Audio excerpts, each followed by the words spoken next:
Steve, FRSKY is not only radios. FRSKY produce sensors, ESCs, and now the servos. I'm waiting for check the servos. I'm waiting in servos to make a review.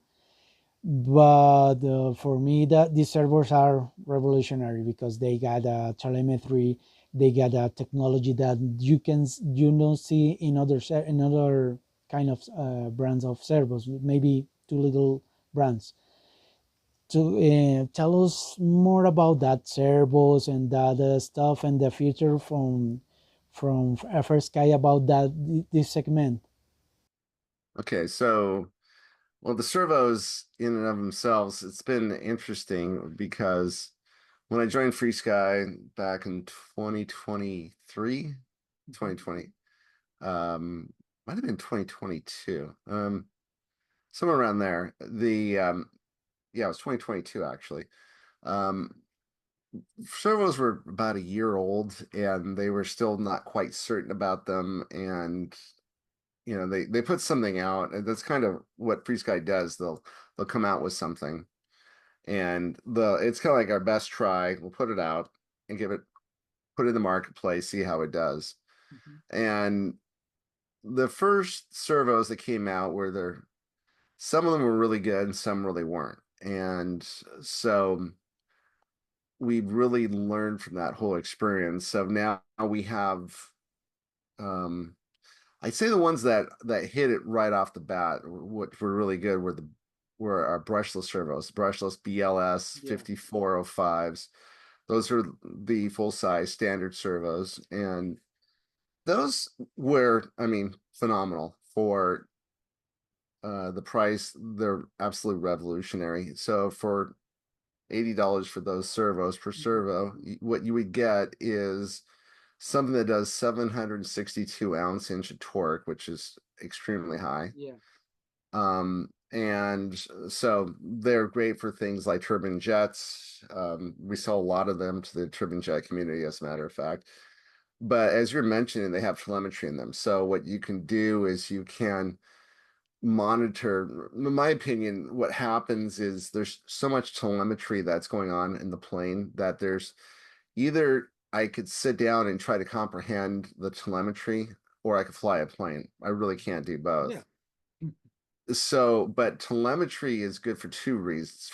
First of all, you can look at your flight afterwards and see when you have flaps coming down, is one servo flaps. They should be coming down. The planes, it's pretty much uniform. Is one taking it more power than the other when the flaps are down?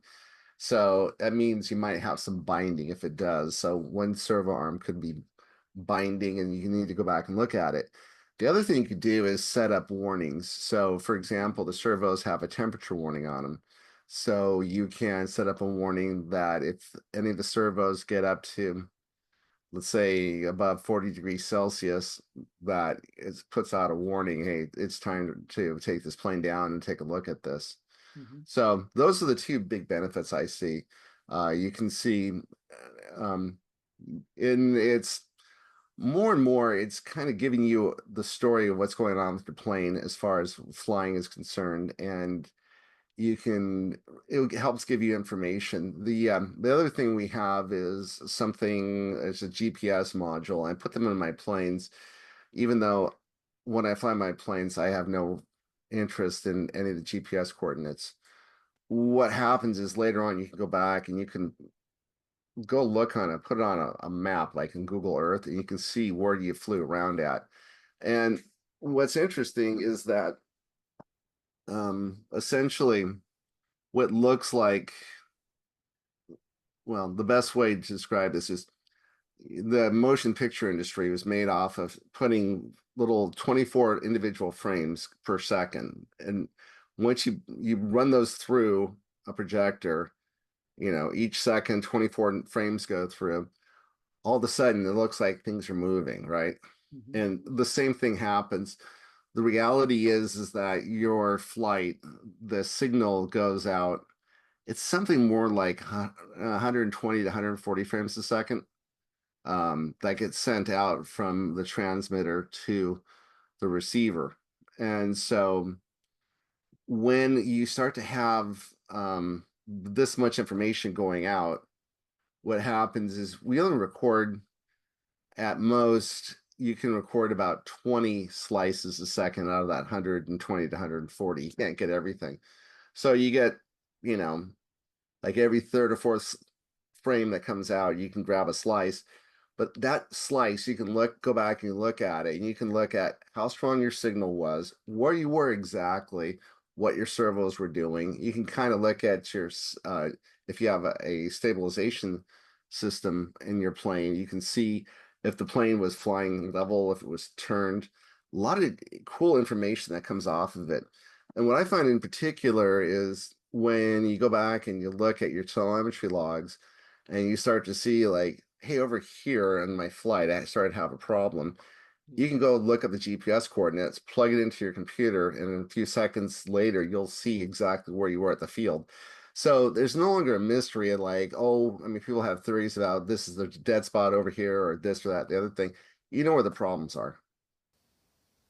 That, So, and additionally, the other thing that got the servos is you can programming about from the radio without problem. You can right. change the PWM and other kind of stuff from the radio. Right. So that's exactly right. So for the servos, what you can do is you can program them in so that they start 90 degrees, 120 or 180 degree Mhm. sweep. You can reverse them, which is really beneficial. And the thing that's also neat about them is that these things are F bus servos, not S as in Sam, but F as in Frank. Uh, Mhm. F bus, which means that what you do is you have to go through a little bit of a setup process. So you have to one servo at a time, make sure they're updated. You have to plug them in, then you kind of have to tell the servo, okay, you're going to be channel one, and this servo Mhm. is going to be channel seven. This, Mhm. whatever it's going to be, right? But then what you do is you take a receiver and change it all to F bus, all the pins you plug in at, and it doesn't matter where you plug stuff in the future, as long as you plug it in right, it's going to work Mhm. because the servos keep with them which channel they are. Yeah, It's really interesting. It's very powerful. If you've ever had to sit there and plug a whole bunch of stuff in at the field, like you had to take a wing and put it on, and then you've got four wires. If you have two flaps and two ailerons, you plug them all together. No, just plug them in wherever you want to on the receiver. It's good to go. that's good. Other question. I always talk with my customers and users about the upgrade the radios and receivers to the latest version. Many people thinks no, it's a waste of time, but for me it's very important. I need to tell you tell to the people why is important update that the transmitter and the receivers. All right. So what this comes back to is right now we're on ethos and the ethos update, right? Mhm. And people were scared of the ethos update because the ethos 1.5, the first ones, it's a bit of a different update cycle than we've had in the past. So this was what we used to do is something called a waterfall Mhm. update cycle, which meant that when things come out, it's kind of like we'll let you know every 4 to 6 months we'll come out with a new update or 2 to 3 months, whatever it may be. And you just kind of like, here's some new features, play with them. When we went to Ethos 1.5, we actually couldn't release all of it at once because it'd be way too many problems. So what we did is we released some stuff and then got the problems figured out, and then released more stuff and got the problems figured out. And so I think we're on to like our second or third round of things coming out. But Ethos 1.5 is a huge update to the Ethos operating system. And this is the one, if FreeSky was Google, where we had Google kind of money, where we could have had, 200 or 300 of the brightest engineers in the world sitting down and working at our headquarters day in and day out for 6 months, we would have Ethos 1.5 as the first thing we came out with. The problem was is that, well, there's pros and cons. When you come out with something from a factory and you say, this is what I think you want. Mm-hmm. And, you know, what we hear from people is, yeah, I like this and this. I don't like this and this, right? So if you think about it, our evolution process, we've always had the fixed wing pilot in mind because we come out with something and then they tell us what they like and what they didn't like. Now, there are people who aren't afraid of change. You know, they kind of look for it and they want the latest toys and they'll download stuff. They download the nightlies and play with it. There are people who are really into this stuff. And then there's other guys who are just regular fixed wing pilots. So for the guys who are just regular fixed wing pilots, they kind of said, listen, there's going to be this ethos updates coming out. It's coming out in, it was around January this year.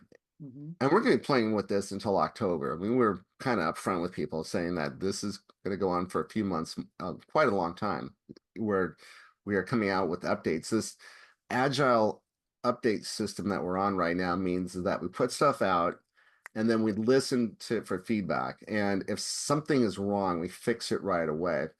And so right now, what we're doing is we're fixing small things like there's a button you push on the top of the screen. It's too small for people to see. So they're fixing that in Ethos 1.5.12. This was on the RS radio in particular. And so one of my buddies won't even, he has the radio and he's not going to play with it until 1.5.12 is out so we can actually go fly with it because that just drives him crazy.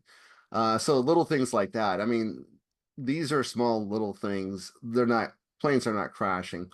The issue we ran into though was at the very first ethos we came out with, ethos 1.5 we came out with, it was assumed that people would update their internal modules. It was assumed that people would update the bootloaders. And now we don't assume that anymore. We just kind of make that part of the process. So when you get the Ethos Suite version 1.58 or higher, first thing it does is goes in and updates your bootloader. And so that's step number one. As long as your bootloader's up to date, everything else kind of falls into place. And then along the process, it will show you if your internal module is out of date as well. These were two really huge things that FreeSky needed to work on. So, I mean, I've been playing with Ethos 1.5 now for about the last, I don't know, six, and probably since it came out. I think I jumped on board. So it's been about 7, 8 months of this now. Yeah. And what I found was now that I'm playing with it more and more, I'm finding more and more I really love about it. And then I'll go back and look at old videos and remind myself how things used to look and how they used to be. And it just, you can see the change from where we are now to where we have been. So I think a lot of people, when their season's over, are going to be really surprised and very happy with what they're getting as far for no money at all. I mean, usually you buy a transmitter and then something cool comes out from the same company like 2 or 3 years later, and then you have to sell your transmitter and then go buy the new one, right? Mm-hmm. But this one, the transmitter keeps updating. It's getting better and better all the time. So, and you don't have to go out and buy a new one. That's what I really love about these things. So, yeah, I would say that if you're not really a fan of updating your transmitter at least once a month, you might want to wait till October before you do your final updates. But I'm telling you, you're missing some of the coolest toys. At the very least, if you're not, you can update, you can download the Ethos Suite version 1.5.8, and you can go back and you can keep staying on firmware 1.4.17, Mm-hmm. but you have the latest, it will have the latest tools. So that's kind of the best of all worlds right there. You want your internal module updated, you want your bootloader updated. You just want all that to work. 1.4.17, a lot of people don't have issues with it. They just love it. And keep on flying if that's the way it is. Just and then wait till the end of the season when you have some downtime and we'll update everything. Along with that, you really should be updating your receivers as well. We do quite a bit of updating, and I haven't really, But I've noticed that we had a lot of updates towards the end of last year in receivers, and we haven't seen them at all this year. There's only been very few updates on the receivers. We haven't really, then again, we haven't really seen a lot of new receivers come out this year. There's been a few, like for example, in the twin line, we now have the twin TW Mini. So that thing is it's essentially it's the TWMX, but about 2/3 the size. It's just 1/3 the size. It's much smaller, and that's great for things for people who fly race quads or INAV planes and things like that.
Is the X20S going to be discontinued? And okay, what's going on with all this stuff? Okay, so let's cover this.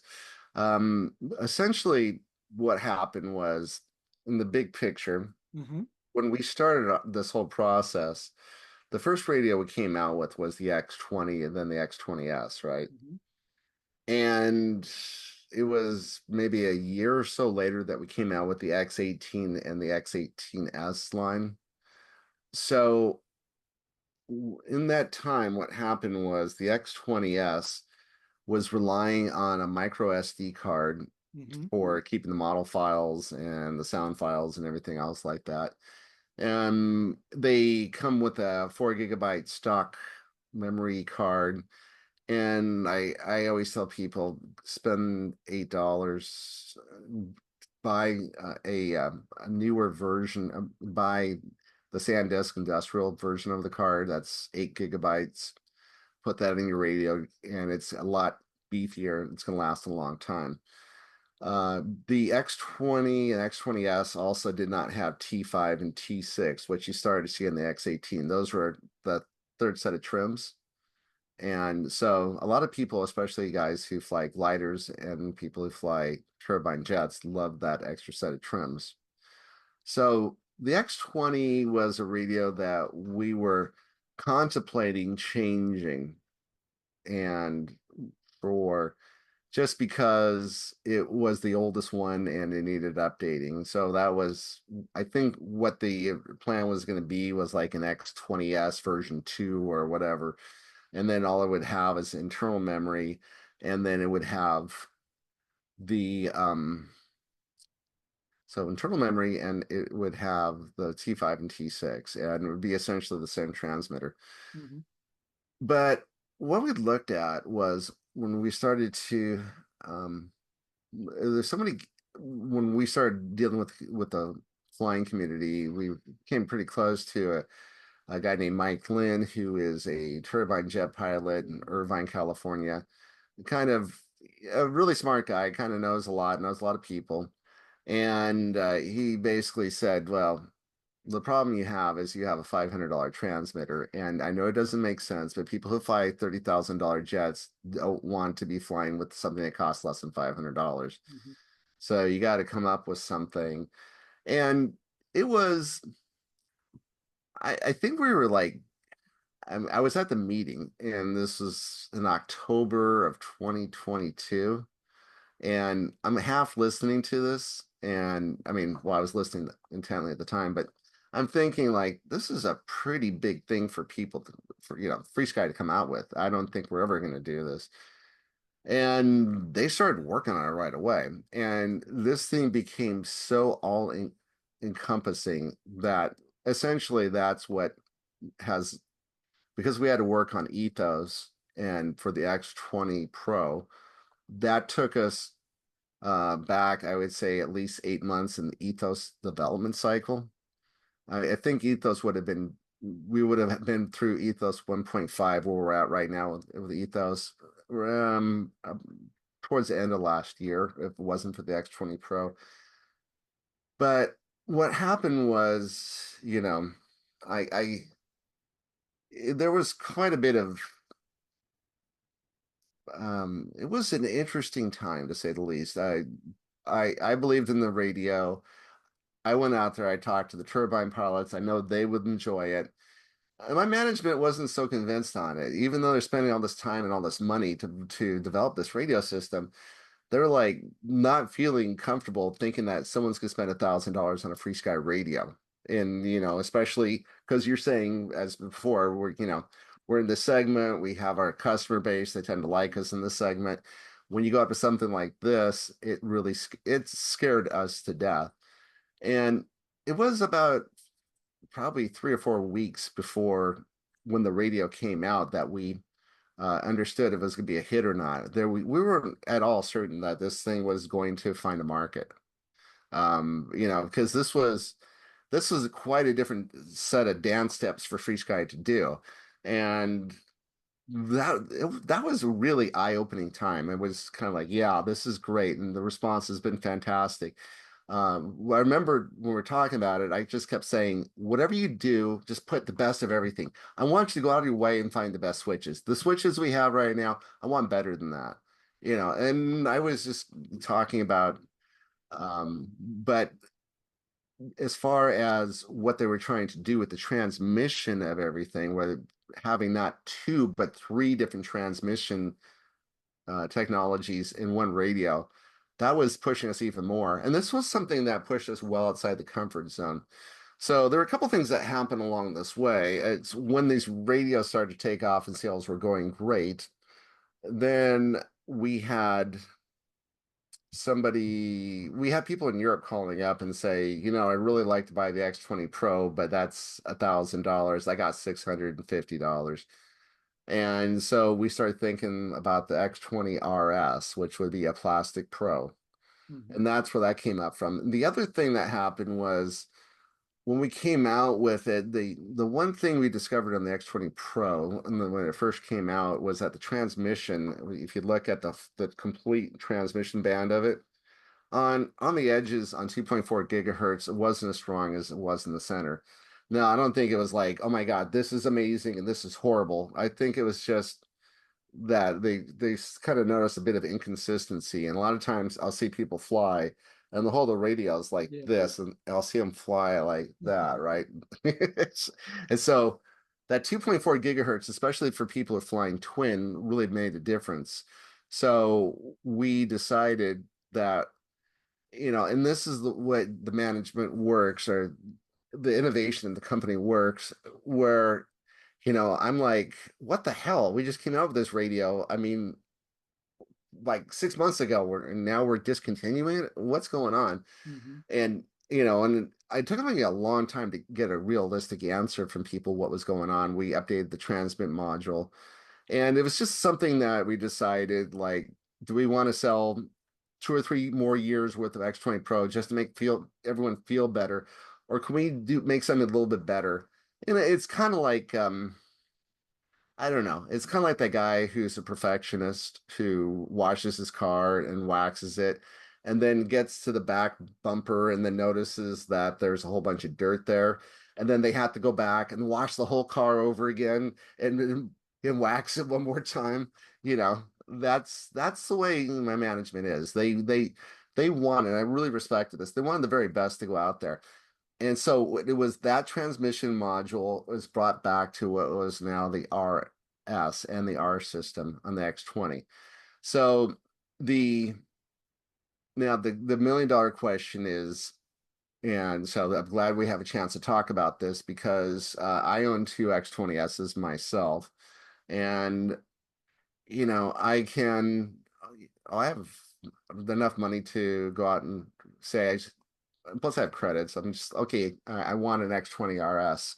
And I've had more people come up to the booth and, who are X20S expecting like this is going to be something very different.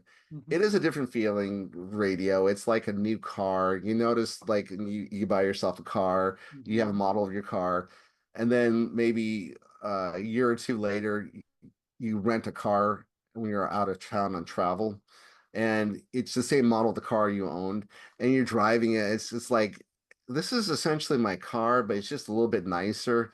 The stereo's nicer, the cup holder's a little bit better. This is better, that's better. But no, I don't need to get a new car just to get this. I mean, this is what I have.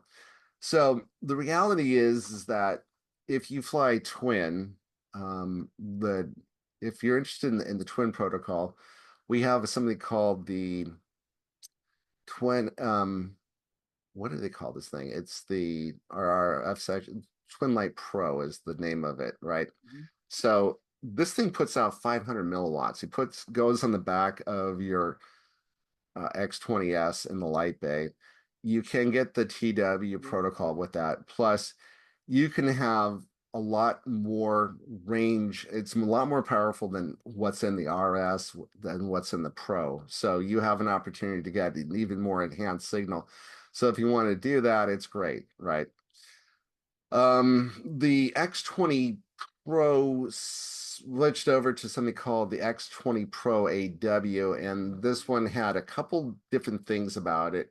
Essentially, very similar radios than the X20 Pro. The new one has that new RF module in there, which if you're flying tandem, I don't think it's going to make that much of a difference because if 2.4 gigahertz goes away 50 feet earlier, you're still going to have 900 megahertz to take over.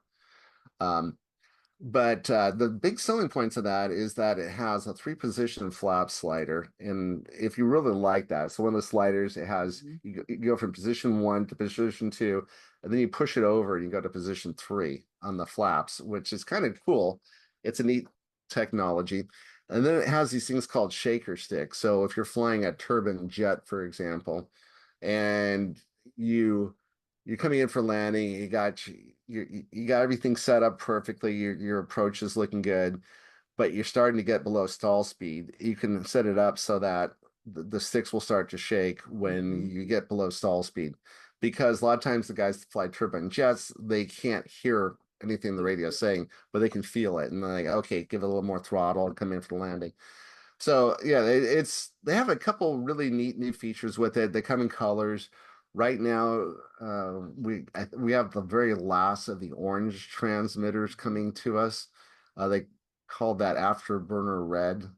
And then the next colors that are coming out is a green, and there's one that's silver with black. And that one I think is going to be the hot ticket. The problem I'm running into right now is we are out um, we're not having a problem making the transmitters. These things have to get anodized at another factory. And for some reason, we're falling behind as far as the factory is concerned. And we're not going to have as many of these coming out in North America as I'd like to see. There, in fact, to be quite few of them coming out. So we're going to be going through a little bit of a shortage with the X20 Pro AW. There's also another version of the X20 Pro AW. I really want to give it a different name. The official name is X20 Pro AW Plain, not plain like airplane, but plain PLAIN like ordinary. So it's missing the shaker sticks. It's missing the three position flap slider, but it is essentially very similar to the classic X20 Pro, the original one. But what it has different is it has that newer transmit module, and it also has a bigger handle on the back of it as well. So that one, for some reason we could get plenty of those, and we still have plenty of those in North America. And that one, I don't know. To me, that kind of makes the most sense. A lot of times people just are not into flop sliders. If you're going to fly the way you normally fly, if it happens to be something you can work with, great. Otherwise, most people have flaps on switches or they've been using the full sliders. But I don't know. I really think that X20 Pro AW plane is the one. I mean, the glider community loves that radio. I think that's just a good all around radio. It's sells for 1095 as a combo, and that includes a really nice TD-SR18, and also you're going to get the uh, NFC switch, the new NFC switch, which you turn on and off with the Yeah. transmitter. So that's a great value. Now, what's going to happen with the X20S? And that's the $1 million question. Mm-hmm. And so what we're at right now is because we are manufacturing the X20 RS, pretty much as many of those as we can make and ship out the door. Mm-hmm. We're right now we're at a point where we have 3 shifts going. They're working 20 hours a day to make these transmitters. This is about as busy as FrSky gets. We are making a new factory in Thailand right now. It's going to be 4 times the size of where we're at, Wow. over the factory we have in Wuxi. Yeah. And so that one's starting to open up right now. They're starting to get things going and they can start manufacturing some stuff here and there. Hopefully that will start to help us out quite a bit. But for right now, we are stretched thin when it comes to how many transmitters we can put out there. So what's going to happen is in the next, what I'm trying to do, I was thinking about this, is I want my, or the dealers around the world to chew through their X20S transmitter and X20S transmitters. I want them to be able to sell it off to people who want them. And, the worst thing in the world to do is to um, put too much of this out in the marketplace, or for us to come out with, let's say we make another batch and we bring half of it, 100 radios into North Mm-hmm. America, and a year from now we're still trying to sell those things, and the dealers still have inventory of them. I think what's going to happen is that probably till the rest of the year, I'm thinking that you're not going to see another batch of X20Ss being made. We still have a number of them in North America and our distribution. There's still plenty available. The distributors have it. Also, this doesn't, without flooding the market, we're giving the value to people who might want to sell their X20S. And I've talked to quite a few people who they get the RS, I'm going to Mm-hmm. upgrade. And they don't want to see the X20S be something that's worth $100, 6 months from now. So knowing that they're viable and people still want to buy them, and as they become more scarce, then it'll help the people who own these radios out be able to sell them for a fair value. That's the best way all around. Now, what I think is going to happen is to start somewhere in the start of next year, we're going to take a survey, ask dealers how many radios would you like to commit to on the X20 and the X20S, and we need a batch of about 200. And I think we're going to do that. That's not a very 200 radios is about that's what we typically move in North America for FrSky during the summer months. Every month it was about 200 radios. So a batch of 200, especially. What this will allow us to do is the dealers who don't want to continue on with these X20Ss, they can opt out of everything, right? They have the inventory sold off. They could be happy. Everything's going to be done. But the dealers who want more of them will help them get more of them sometime in January, February timeframe of next year. And I think there'll be enough people at that point who will like, yeah, I want to get my hands on at least this many transmitters. And it should be a pretty simple thing to do. But realistically, I think this is going to happen 2 or 3 more times. And then I think the interest, unless there's a resurgence on the radio, which I never know, Mm-hmm. um, that would be great. I have one dealer who said, as long as you keep making, I'll keep buying it, which is great. But I'm kind of thinking there might be 2 or 3 batches made sometime next year of these things. So upwards of about 600 more radios. And then that's probably going to be it for the X20S. Steve, I get some questions from many users about here some present some problems with the high tech servos about the jittering. You can give us. I checked your comments and post about the high tech servos and make this make that. But you got another kind of tips about it? Oh, the high-tech HS645 MG servos are I have friends at High Tech. They're a very friendly company to us, Mhm. and we're essentially that was a something that came out with the 1998, and people never let go of it. So what we do is I've told people you take it down, take the output to 25 milliwatts Yeah. telemetry, turn that on. That gets rid of most of the problem. It gets it so they're not really moving as it flies. But there's not a lot you can do to get rid of it altogether, with the exception of using something like a 2.4 gigahertz receiver. That's why the twin protocol is beneficial because it doesn't have those issues. Mhm. If that's something you really want to look into, that's why you would have that with the RS and the X20 Pro AW, for example.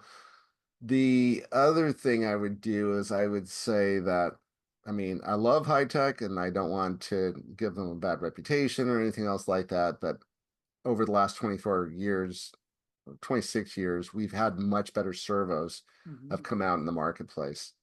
And inexpensive servos that are digital servos. And even if you don't buy ours, look for alternatives. And that's, the if you want to stay with high tech, because high tech makes good stuff, they have the same servo in digital. It doesn't have a single problem at all.